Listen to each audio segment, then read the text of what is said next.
Good morning students. आज हम शुरू कर रहे हैं इंडस्ट्रियल इकोनॉमिक्स। ये थियोरेटिकल सब्जेक्ट है और इसका इंट्रोडक्शन पार्ट है इंडस्ट्रियल इकोनॉमिक्स।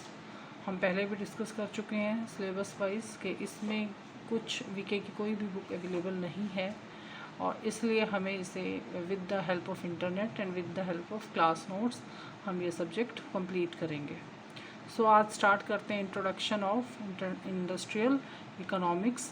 इस टॉपिक में हम कवर करेंगे meaning of industrial economics, need of industrial economics, objective, scope and importance. ये हमारा फर्स्ट टॉपिक है। Let's start. Firstly introduction to industrial economics. हमें we should know the meaning of industry as well as industry and economics. So industry is an economic activity where raw material is converted into finished goods. In other words, industry means where goods are manufactured like steel, cotton industry. And अब हम बात करते हैं economics की. Economics is the study of how human beings make choices to allocate scarce resources to satisfy their unlimited wants in such a manner that consumer can maximize their satisfaction, producer can maximize their profit, and the society can maximize its welfare, or you can say whatever the objective it may be. So industrial economics is a distinctive branch of economics which deals with economic problems of the firms and industries and their interrelationship with the society. It has both micro and macro approach. Industrial economics is the study of firms, industries and markets. It looks at the firm in all sizes from local corner shop to the multinational giants. It is also called economics of industries, industries and trade, industrial organization and policy. It means economics जो है वो industry की help के लिए जब अपने objective को meet करती है तो हम इसे इंडस्ट्रियल इकोनॉमिक्स कहते हैं. अब हम बात करते हैं वाई इट इज़ नीडेड. इसकी किस लिए ज़रूरत पड़ी. इम्पोर्टेंस जो है इसकी मेन जो इसका आंसर है, it help us to understand the following issue.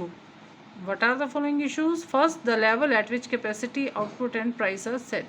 किस लेवल पे हम इसकी कैपेसिटी, कितना प्रोडक्शन और क्या प्राइसेस हम सेट करेंगे, इसके लिए भी हमें इंडस्ट्रियल इकोनॉमिक्स हेल्प करता है. और क्या हेल्प करता है. it decide the extent that products are differentiated from the each other, कि कंपटीटर से हमारे प्रोडक्ट्स किस तरह से डिफ़र करेंगे. How much firm invested in research and development. आप नई प्रोडक्ट्स को डेवलप करने में कितना इन्वेस्ट करते हो. हाउ एंड वाई फर्म एडवर्टीज़, कि किस लिए फर्म्स जो हैं एडवर्टीज़ करती हैं और वो कैसे एडवर्टीज़ करती हैं. सो एक तरह से मिनिमम रिसोर्सेज से मैक्सिमम आउटपुट लेना और मैक्सिमम प्रॉफिट लेना इज़ कॉल्ड इंडस्ट्रियल इकोनॉमिक्स. अब हम ऑब्जेक्टिव्स पे चलते हैं. इसके objectives of industrial economics. Here are main two objectives. First, achieving the target of industrial development. Industrial development को अचीव करना. And second, provide the information related to natural resources और industrial climate.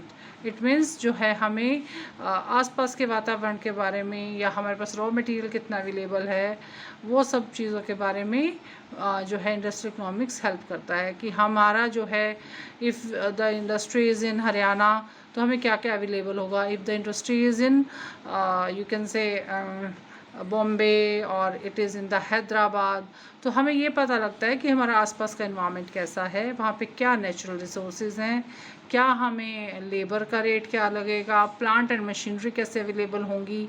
तो इस तरह से ऑब्जेक्ट जो है industrial economics हमें हेल्प करता है. मिनिमम कॉस्ट पे मैक्सिमम रिसोर्सेज हम कैसे अचीव कर सकते हैं और मैक्सिमम प्रॉफिट हमें कैसे मिल पाएगा. Now the scope of industrial economics. Scope का मतलब है इंडस्ट्रियल इकोनॉमिक्स की पहुंच कहाँ तक है.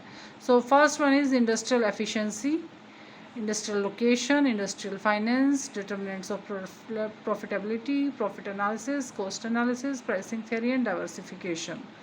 सो जैसा कि हम पहले भी कह चुके हैं कि जब इकोनॉमिक्स इंडस्ट्री की हेल्प करती है तो इंडस्ट्रियल इकोनॉमिक्स हो जाती है. और फर्स्ट है इंडस्ट्रियल एफिशिएंसी, कि हम अपनी इंडस्ट्रियल एफिशिएंसी कैसे इंक्रीज़ कर सकते हैं. क्या हमें इंडस्ट्रीज़ आसपास लगानी चाहिए जहाँ पे रॉ मटेरियल लेबर अवेलेबल हो तो हमारा जो है मिनिमम एक्सपेंसेस होंगे और मैक्सिमम आउटपुट होगा। और जितनी ही ये अपने रॉ मटेरियल या सिटीज़ से दूर होंगी उतना ही हमें ये कॉस्टली अफेयर लगेगा। So efficiency means minimum resources से मैक्सिमम आउटपुट हम कैसे ले पा सकते हैं। Then industrial location. Industrial location means हमें अपनी लोकेशन नज़दीक रखनी है या दूर रखनी है, क्योंकि आजकल इंडस्ट्रीज़ की लोकेशन मैटर कर रही है। It should not be near to the populated city, so that कि ये पॉपुलेशन को हार्म भी ना करे। सो इंडस्ट्रियल लोकेशन के लिए आजकल गवर्नमेंट स्कीम्स भी दे रही है कि अगर आप रूरल एरिया में इंडस्ट्री लगाते हो तो आपको टैक्स हॉलीडेज़ मिल जाएगा। तो आप अपनी नई इंडस्ट्री लगा रहे हो या पुरानी भी है तो उसकी लोकेशन में आपको क्या जो है सेविंग्स मिलती हैं। After that industrial finance. So आपके पास किस तरह की इंडस्ट्री आप सेटअप करते हो और उसके पास आपको किस तरह के फाइनेंस सोर्सेज अवेलेबल हैं। Equity share capital, preference share capital, आपके पास खुद का अपना फाइनेंस है या बैंक्स जो दे रहे हैं वो किस रेट पे दे रहे हैं, आपकी क्रेडिबिलिटी पोजीशन क्या है।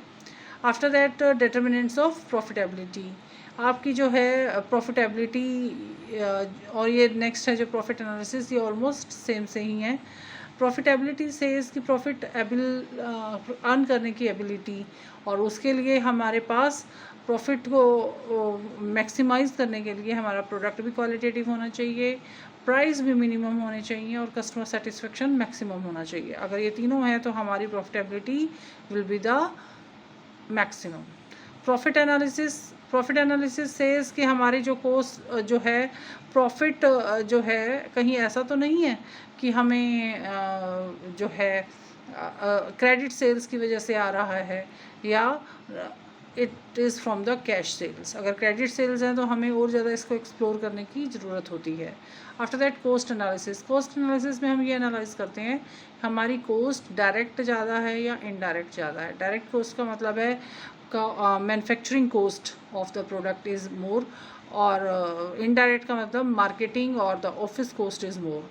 तो अगर जितनी हमारी डायरेक्ट कॉस्ट कम होगी हमारा प्रोडक्ट उतना ही लो होगा और हमारे पास चांसेस है कि हम उसकी इनडायरेक्ट कॉस्ट के साथ बैलेंस करके उसे मैक्सिमम सेल कर सकते हैं। After that pricing theory says कि हमें प्राइसेस किस तरह से रखने चाहिए। मार्केट स्कीमिंग करनी चाहिए या पेनिट्रेशन करनी चाहिए। स्कीमिंग का मतलब है आप हाई प्राइस पहले रखते हो और पेनिट्रेशन का मतलब है आप लो प्राइस पहले रखते हो। So it depends. अगर कोई भी चीज़ है लाइक मोबाइल फ़ोन्स की भी हम बात करते हैं तो मोबाइल फ़ोन जब नया लॉन्च होता है तो इसकी मार्केट स्कीमिंग होती है। इट मीन्स पहले हाईएस्ट प्राइस चार्ज करो, जैसे जैसे नई टेक्नोलॉजी आएगी वो पुरानी टेक्नोलॉजी हमारी जो है वो डिप्लीट हो जाएगी तो हम जो है उसके प्राइसेस कम हो जाते हैं। इट डिपेंड कि आप कौन सी पॉलिसी प्राइसिंग के लिए यूज़ करते हो। आफ्टर दैट डाइवर्सिफिकेशन सेज कि आप एक ही तरफ प्रोडक्शन ना करके डिफरेंट मोड ऑफ प्रोडक्शन को आप जो है यूज़ करते हो।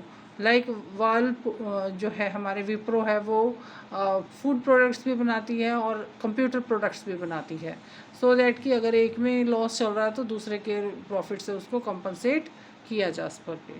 सो इंडस्ट्रियल इकोनॉमिक्स ये सब को हेल्प डिसाइड करने में हेल्प करता है। Now the importance of industrial economics. हमें ये अब तक समझ में आ गया कि इंडस्ट्रीज़ में इकोनॉमिक्स घुसाओ तो मिनिमम कॉस्ट और मैक्सिमम प्रॉफिट की हम बात करते हैं। तो हमारे मिनिमम रिसोर्सेज हमारे लगने चाहिए और मैक्सिमम हमें प्रॉफिट होना चाहिए। सो इम्पोर्टेंस में हमारा अगर हमारी इंडस्ट्रियल इकोनॉमिक्स जो है प्रॉफिटेबल पोजीशन में रहती है तो इसकी इम्पोर्टेंस भी बढ़ जाती है। सो फर्स्ट इसमें आता है increasing per capita income. Industrial economics में जितनी इंडस्ट्रीज़ हमारी ग्रो करेंगी उतना ही हमारी इनकम बढ़ेगी, और पर कैपिटा इनकम का सीधा सा फॉर्मूला है national income divided by population. तो जितनी हमारी इनकम है नेशनल की उसको पॉपुलेशन से डिवाइड करते हैं तो पर कैपिटा इनकम यानी पर पर्सन इनकम हमारी आ जाती है, वो उतनी ज़्यादा इंक्रीज़ होगी। राइज इन कैपिटल फॉर्मेशन, जितने ज़्यादा प्रॉफिट्स होंगे उतने ही ज़्यादा हम सेव कर पाएंगे और उतना ही ज़्यादा हमें लोन पे कैपिटल लेने की ज़रूरत नहीं पड़ेगी और हमारी अर्निंग कैपेसिटी बढ़ेगी तो हमें लोन हमें ज़्यादा मिलेगा भी और हमें हमारे पास ऑप्शन रहेगा कि हम लोन लें, शेयर कैपिटल लें या हमारी सेविंग्स को यूज़ करें। Optimum utilization of the resources, it means कि हम सारे रिसोर्सेज का मिनिमम कॉस्ट पर मैक्सिमम प्रॉफिट या ऑप्टिमम यूटिलाइजेशन हम कर सकते हैं।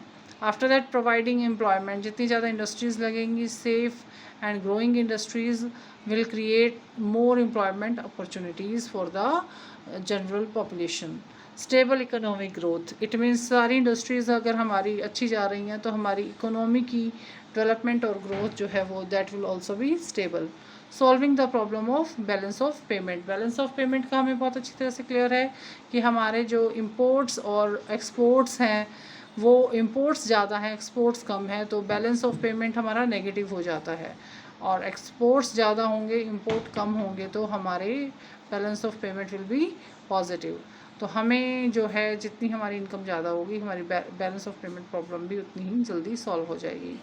Agriculture improvement, agriculture improvements means आपकी जो है एग्रीकल्चर को अपडेटेड टेक्नोलॉजी के साथ आप अपने उसको अपडेट मैक्सिमम ग्रो कर सकेंगे, मैक्सिमम उसमें से आउटपुट जो है हम निकाल पाएंगे। सो ये हमारा इंट्रोडक्शन का ही टॉपिक था और